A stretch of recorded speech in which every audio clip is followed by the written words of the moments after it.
అన్నమయ్య జిల్లా పీలేరు పట్టణంలో పెద్దిరెడ్డి రామచంద్రారెడ్డి కాలనీలో అత్యాచారయత్నం ఘటనకు సంబంధించిన కేసు నమోదు చేసినట్లు రాయచోటి డీఎస్పీ ఎంఆర్ కృష్ణమోహన్ తెలిపారు.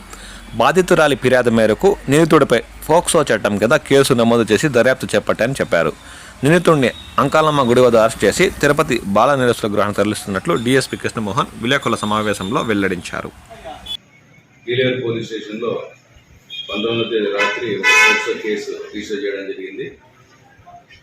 దాంట్లో దర్యాప్తులో భాగంగా ఈరోజు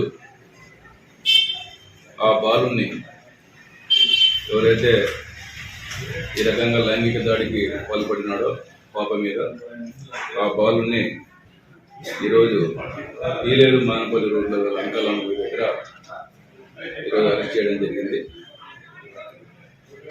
ఆ బాలుని దీంట్లో పూర్తిగా విచారించి ఇతన్ని ఈరోజు మనం